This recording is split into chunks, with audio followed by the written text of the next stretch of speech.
I'm Rob from HopZine.com. Thanks for joining me for another video beer review. And thanks for joining me for another double bill of British beers. And these are both from the Buxton Brewery in Buxton in England. These beers are probably the two beers that I've drunk most of this summer. Just really good summer beers. Buxton, pretty much all their range what I've had are really good. Relatively young brewery, but have taken definite new direction in the last 18 months or so. So we're going to look at Buxton Spa first.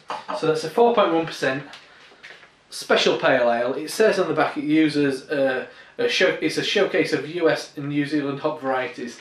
I can't remember what's in this, to be honest, but I think it used to say on the bottle they had Citra in it. It'd be interesting to see how it tastes and if it's changed at all. But it's a lovely summery beer, this.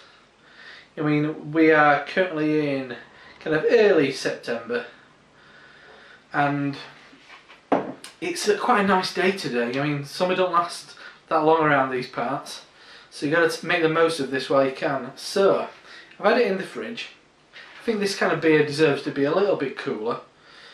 So I mean, it's a bit, the colour wise, it's kind of pale, kind of pale yellow, pale gold. It's got a bit of haze to it, probably maybe a bit of hop haze there or something, but maybe because it's a little bit chilled. Nice kind of fluffy white head on it. Let's have a sniff. Oh, that's lovely. For me, oh wow, it gets me guessing. Is it Nelson Sauvin? Is it Moto Eku? Is it Ruaka? Is it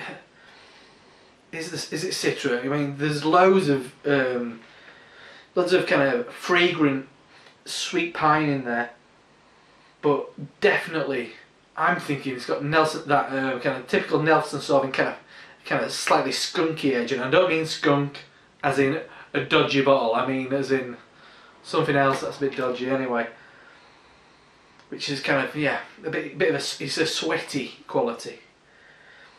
And I mean that in the best sense. But fresh fruit, mango, maybe slightly underripe mango, which is still got a bit of that pine quality. Very juicy. Bit of papaya.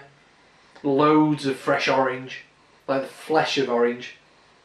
But it's quite a sweet, zesty, lively, kind of juicy aroma.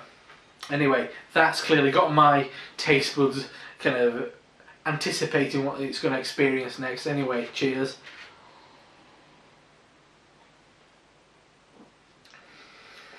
Oh, lovely, lovely.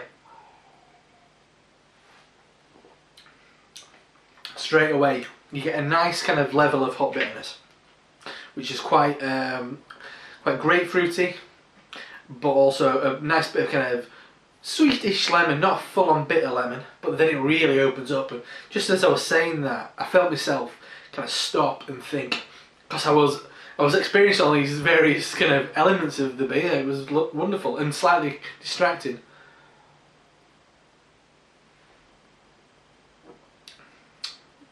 Yeah, lemon, and then you get a really quite nice sharp bitterness from grapefruit. And it's quite a nice floral quality in there as well, and it really hits like a real peak.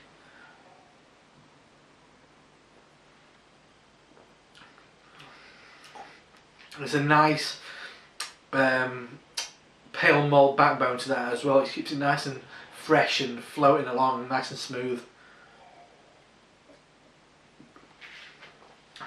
It's got a prickly quality as the hot bite. As I said, it starts lemon, orange, then that peak of grapefruit, which is fragrant. The aftertaste, more grapefruit I'd say, still quite floral and nice and fresh, and a little bit of lemon zest in there as well, and it lingers, but it's a nice bitterness what lingers anyway. So that one's Buxton Spa, 4.1% special pale ale, a real winner, combination of New Zealand and American hops. And then the other one, next one, Buxton Gold. I should mention both these are bottle conditioned, but definitely I'd leave the sediment in the glass. I know Simon from the Real Ale guy recently got sent a box of beers from the guys at Buxton, and they instructed him to leave sediment in the bottle, which I found hilarious. But I personally think, because I've had bottles of Buxton which have had quite a loose sediment, and it's impaired it, to be honest. So do as they say. Anyway, so this one's 5.2%, and this time it's a combination of Amarillo, Liberty, and Nelson Sauvin hops. So once again, a blend of New Zealand and American hops. I'm planning on brewing a beer on Sunday. I'm a home brewer. It'll be brewed in this very room, and I'm going to do a blend of Amarillo and Citra. So American hops, New Zealand hops, quite trendy at the moment, I guess, New Zealand hops, but make a lovely match, I'd say. This one, as soon as it's in the glass, I'm thinking darker, quite a bit darker. It's obviously strong though. Look at the difference in colour there. Can't really see it on the camera that much, but that's a nice radiant orange colour. That. Once again, a little bit hazy, probably because I've had it in the fridge, but I think they deserve a bit more. Excuse me, a bit more of a chill. Sometimes that brings the hops up as well, but don't quote me on that because I'm not an expert. But anyway, the nose is really nice on this. This time, quite different, like pink grapefruit straight away, and like a really bitter orange, pithy orange as well. Let's give it a little bit of swirl. A nice level of kind of toffee, the toffee melt in there. Oh, yeah, it's dry and citric, but also kind of got this little kind of darting freshness, which kind of, I don't know if you remember, and I don't know in the US, you get the refresher sweets. It's got that kind of life to it, and a load of kind of fresh, dry hop quality in there as well. You can tell it's been dry hopped to high heaven as that. Oh, really is my kind of beer, that. And 5.2, a bit bigger as well. Oh, lovely smelling beer. Massively different. I mean, American hops and New Zealand hops. I mean, there's such a massive variety these days. Anyway, cheers.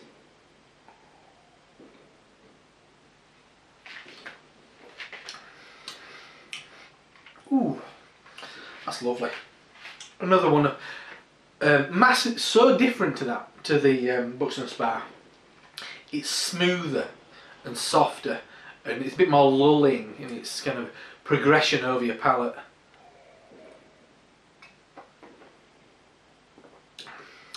Initially, pithy orange, quite tart grapefruit, and quite a resinous pine, but not going mental. A nice level of resinous pine.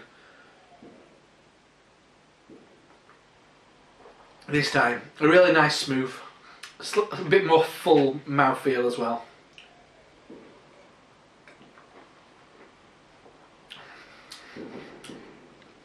And this time, there's kind of peaks. Unlike the Spa, which had a real kind of like definite spike, this one's got different peaks. And they're, the flavours that hit those peaks are kind of like a dry grapefruit and a pithy orange. And it keeps coming, it's like a wave. Once again on this one, yeah, a nice mild caramel quality to it. Very mild though, but it keeps it smooth, it keeps it softer, it keeps it from being like you think it's going to strip the enamel off of your teeth. The aftertaste,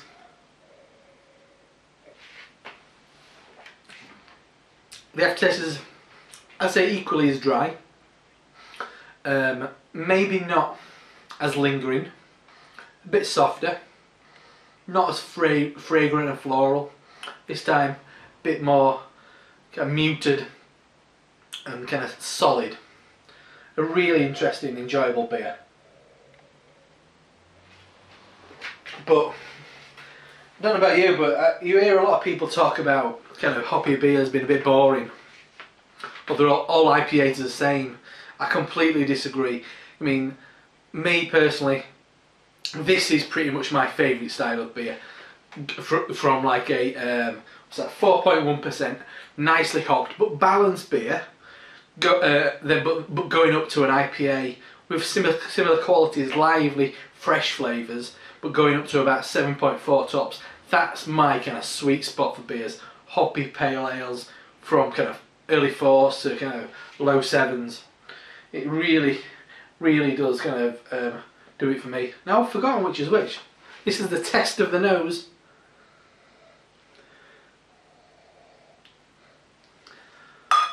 I'd say you'll be able to tell, you'll be able to watch this. I think that is my Buxton Gold. I'm getting mixed up.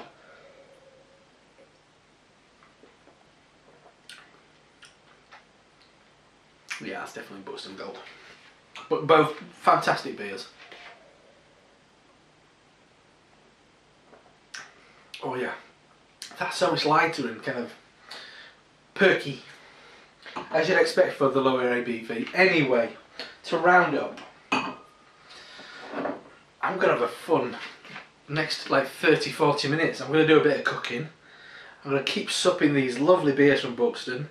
Anyway, so that is Buxton Spa, a 4.1% special pale ale, and then Buxton Gold, a 5.2 golden ale, both hopped with American and New Zealand hops. Both brilliant beers. I mean, they are summer in a glass, but also you can enjoy these all year round. They are really, really good beers. Anyway, a big thanks to Geoff at Buxton for sending me these bottles over, and make sure you check them out at www.buxtonbrewery.co.uk. You can buy them numerous places online. I don't want to list any because I'm going to forget some of them, but luckily one of my local shops stocks Buxton beer, so I can walk 5-10 minutes up the road. I can buy pretty much their full range. I guess I'm a pretty lucky guy. Anyway, thanks for joining me for these two wonderful beers, two wonderful examples of progressive British brewing, and I think I'm going to toast you with a bit of Buxton Spa, and I'll see you soon. I'm Rob from HopZine.com, and thanks for joining me for another video beer review. I'll see you soon. Cheers.